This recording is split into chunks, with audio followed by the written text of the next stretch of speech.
बिस्मिल्लाहिर्रहमानिर्रहीम। अस्सलामु अलैकुम। आज हमारा लेक्चर नंबर 1 है in text book of applied econometrics which is written by सीरू एंड स्टीफन। ये हमारा चैप्टर 1 है fundamental concept.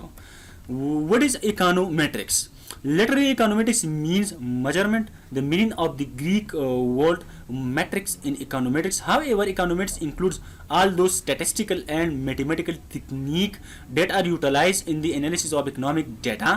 The main aim of using these tools is to prove or disprove particular economic proposition and models. ठीक है, तो econometrics का मतलब है मेजरमेंट। ठीक है, इकोनोमेट्रिक्स का मतलब है मेजरमेंट। ठीक है, और इकोनोमेट्रिक्स की जो वर्ड्स है, ठीक है, मैट्रिक्स, ये हम ग्रीक से निकला है। ठीक है, इसका मतलब है मेजरमेंट। ठीक है, इसमें हम स्टैटिस्टिकल और मैथमेटिकल की टेक्निक यूज़ करते हैं। ठीक है, और इकोनॉमिक की डेटा जो है वो हम एनालाइज करते हैं। ठीक है, इसमें इकोनोमेट्रिक्स में हम ये भी करते हैं कि ठीक है कि हम जो इकोनॉमिक थ्योरी है, ठीक है, इसको हम वेरीफाई करते हैं। ठीक है, कि आया इकोनॉमिक थ्योरी जो है वो प्रूव होता है, ठीक है, प्रैक्टिकल लाइफ में, ठीक है, या डिसप्रूव होता है। ठीक है, तो इकोनोमेट्रिक्स का काम यही है। ठीक है, econometrics is the branch of economics concern with the use of mathematical methods specially statistic in describing economic system. ठीक है, econometrics is a set of quantitative technique that are useful for making economic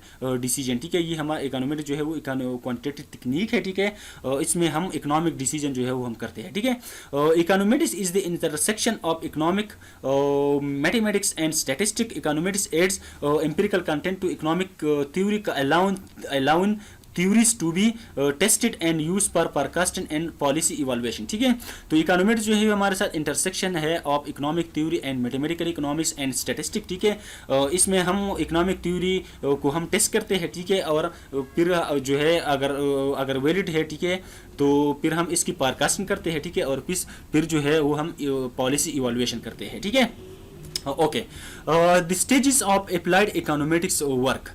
Applied econometrics work always takes, or at least should take, as its starting point a model or an economic theory. ठीक है, तो पहला stage जो है applied econometrics का वो हम economic theory लेते हैं। ठीक है, इकोनॉमिक थ्योरी हम लेते हैं। ठीक है, second stage, from this theory the first task of the applied econometrician is to formulate an econometric model that can be tested empirically. ठीक है, सेकेंड स्टेज जो है फिर हम जो है इकोनोमेट्रिक मॉडल बनाते हैं। ठीक है, पहले स्टेज में तो हम इकोनॉमिक थ्योरी लेते हैं। ठीक है, सेकेंड स्टेज में हम जो इकोनॉमिक थ्योरी हमने ली है, ठीक है, इसकी इकोनोमेट्रिक मॉडल बनाते हैं। ठीक है, और थर्ड स्टेज में हम करते हैं the next task are to collect data that can be used to perform the test and after that to proceed with the estimation of the model. ठीक है, थर्ड स्टेज में हम डेटा कलेक्ट करते हैं। ठीक है, डेटा कलेक्ट करने के बाद हम फिर एस्टिमेशन करते हैं। ठीक है, एस्टिमेशन करने के बाद हमारा सेकंड फोर्थ स्टेज जो है वो एक अप्लाइड इकोनोमेट्रिक्स का आता है।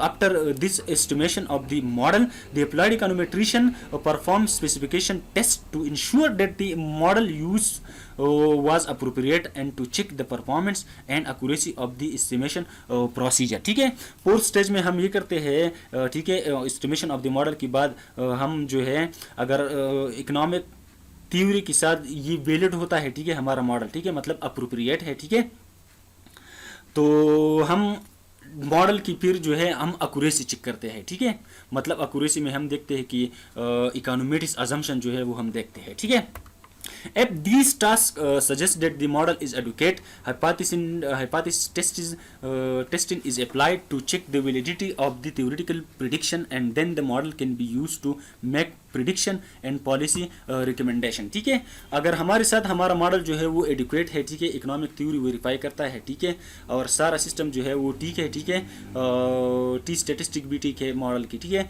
तो हम जो है हाइपोथेसिस टेस्टिंग करते हैं। ठीक है, हाइपोथेसिस टेस्टिंग की बाद जो है फिर जो है हम प्रिडिक्शन करते हैं। ठीक है, मतलब फोरकास्टिंग करते हैं और फिर जो अपना मॉडल जो है वो पॉलिसी रिकमेंडेशन के लिए जो है हम इस्तेमाल करते हैं, ठीक है। लास्टली, ठीक है, लास्टली जो स्टेज है, ठीक है, if the specification test and diagnostic suggest that the model use was not appropriate, the econometrician must go back to the formulation stage and revise the econometric model repeating the whole process from the beginning। अगर ये process, अगर ये step जो है ठीक है, ये ठीक नहीं होता है, मतलब ये है कि हमारा मॉडल जो है वो एडुकेट नहीं है, ठीक है, ठीक है। अगर मॉडल ठीक नहीं है, ठीक है, मॉडल अप्रोप्रिएट नहीं है या एडुकेट नहीं है, ठीक है, तो हम जो है फिर रिवाइज जो है सारा प्रोसेस जो है वो हम रिवाइज करते हैं, ठीक है, और फर्स्ट स्टेज से हम दोबारा स्टार्ट करते हैं, ठीक है। हम देखते हैं, फिर हम देखते हैं कि डेटा में कोई मसला तो नहीं है, या इकोनोमेट्रिक मॉडल में तो मसला नहीं है, ठीक है, या एस्टिमेशन प्रोसीजर में तो मसला नहीं है, ठीक है। तो हम सारा प्रोसीजर जो है वो रिवाइज करते हैं और फिर दोबारा जो है वो हम एस्टिमेट करते हैं, ठीक है। ओके, ये सारा स्टेजेस जो हमने पढ़ा, ठीक है, इसकी समरी इस फिगर में हमें दिया गया है, ठीक है। तो पहला स्टेज है इकोनॉमिक थ्योरी, ठीक है, तो पहले हम इकोनॉमिक थ्योरी जो है लेते हैं, ठीक है, और इकोनॉमिक थ्योरी के बाद सेकंड स्टेज आता है इकोनोमेट्रिक मॉडल जो है वो बनाते हैं इकोनॉमिक थ्योरी का, ठीक है। फिर हम डाटा कलेक्ट करते हैं, डाटा कलेक्ट करने के बाद हम एस्टिमेशन करते हैं, ठीक है। एस्टिमेशन करने के बाद हम स्पेसिफिकेशन ऑफ टेस्टिंग करते हैं या डायग्नोस्टिक चेकिंग करते हैं, ठीक है। अगर मॉडल ठीक है, ठीक है, तो हम इसको एक्सेप्ट करते हैं, टेस्टिंग हाइपोथेसिस करते हैं और power policy recommendation and prediction of the model जो है हम यूज करते हैं, ठीक है। अगर मॉडल एडुकेट नहीं है तो हम सारा प्रोसेस जो है वो हम रिवाइज करते हैं, ठीक है, और फिर जो है इकोनोमेट्रिक मॉडल से हम दोबारा स्टार्ट करते हैं, ठीक है। Okay, a simple example. Consider a very simple example to illustrate the idea we are putting forward here. Table 1.1 shows the average age at death for both men and women in the 15 European countries that made up the European Unions before its enlargement, ठीक है। तो यहाँ पर हमें data दिया गया है, ठीक है, लाइफ एक्सपेक्टेंसी का डेटा हमें दिया है, ठीक है, average age rate of death in 15 European countries का हमें दिया है, ठीक है। तो फर्स्ट कॉलम में हमें कंट्रीज का नेम यहाँ पर दिया है, ठीक है, और सेकंड कॉलम में हमें वुमेन का डेटा दिया है, ठीक है, और थर्ड कॉलम में हमें मिन का डेटा हमें दिया गया है, ठीक है। तो ऑस्ट्रिया जो है उसमें वुमेन लाइफ एक्सपेक्टेंसी जो है वो 81.2 है, ठीक है, यहाँ पर हम देख सकते हैं, ठीक है, या एवरेज एज डेथ जो है वो 81.2 है, ठीक है, और मिन की जो एवरेज एज डेथ है वो 875.4 है, ठीक है। इस तरह यूके में भी हम देख सकते हैं, ठीक है, यूके में वुमेन की जो एवरेज डेथ रेट है वो 79.7 है, ठीक है, और मिन की जो एवरेज डेथ रेट है वो 75.0 है, ठीक है। इस तरह हम इसके मीन एक्सपेक्टेड मीन जो है वो हम कैलकुलेट हमने यहाँ पर की है, ठीक है, बुक से मैंने ली है, ठीक है। इन सारों को उन्होंने ऐड की है, ठीक है, इन सारे ऑब्जर्वेशन को इन 15 यूरोपियन की डेटा का जो सारा ऑब्जर्वेशन है इन सारे को ऐड की है, ठीक है, और फिर नंबर ऑब्जर्वेशन पे डिवाइड की है, ठीक है, 15 पे डिवाइड की है, तो ये हमारे साथ 81.0 निकला है, ठीक है, एक्सपेक्टेड मीन पर वुमेन, ठीक है, और एक्सपेक्टेड मीन पर मिन जो है वो 75.1 जो है इन 15 यूरोपियन कंट्रीज का निकला है, ठीक है।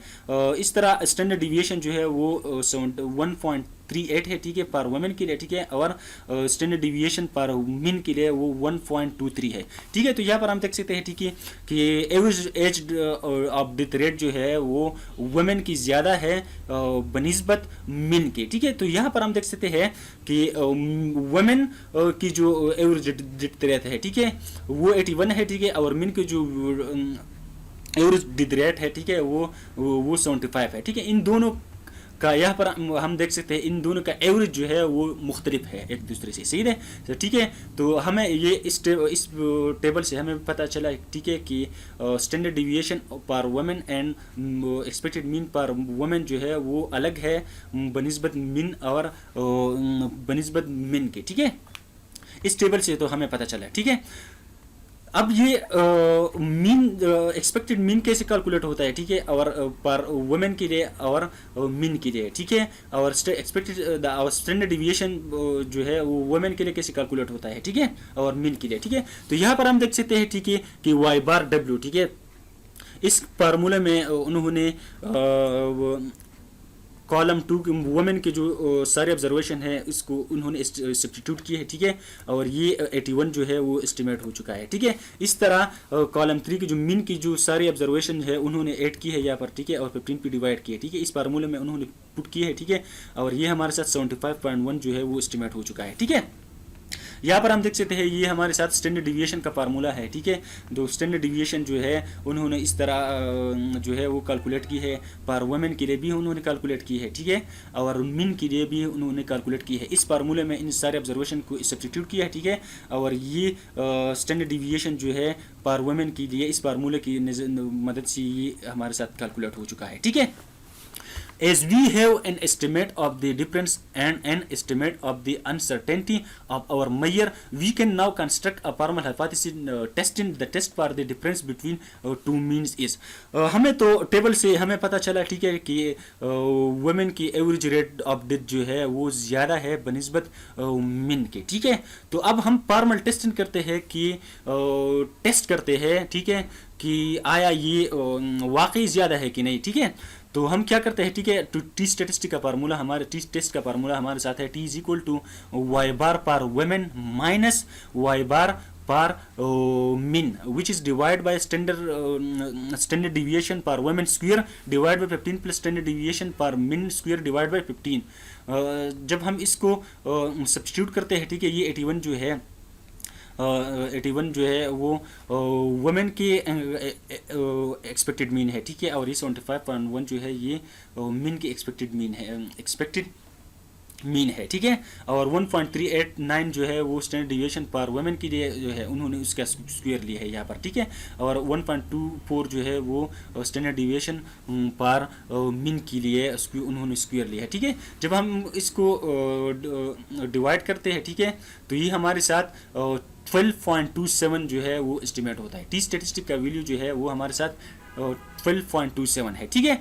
The T statistic of 12.27 which is greater than 1.96, ये क्या है 1.96 जो है अगर पार्लर संपर्क के लिए, ठीक है, 5% लेवल ऑफ सिग्निफिकेंट जो है, ठीक है, 1.96 इसका आता है, मतलब ये टेबुलेटेड वैल्यू से आता है 1.96, ठीक है। अगर हमारा एस्टिमेटेड टी जो है वो टेबुलेटेड से बड़ा होता है, ठीक है, यहाँ पर आप देख सकते हैं कि हमारा टी जो है वो बड़ा है फ्रॉम tabulated value, ठीक है, which is 1.96, ठीक है, which mean that there is less than a 5% chance of finding a t statistic of 12.27 purely by chance when the true difference is 0. Hence, we can conclude that there is a significant difference between the life expectancy of men and women, ठीक है। तो यहाँ से हमने hypothesis यहाँ पर हमने की, ठीक है, कि इस hypothesis test in formal hypothesis test यहाँ पर जो हमने की है, ठीक है, इसने हमें बताया कि, ठीक है, कि लाइफ एक्सपेक्टेंसी पर मिन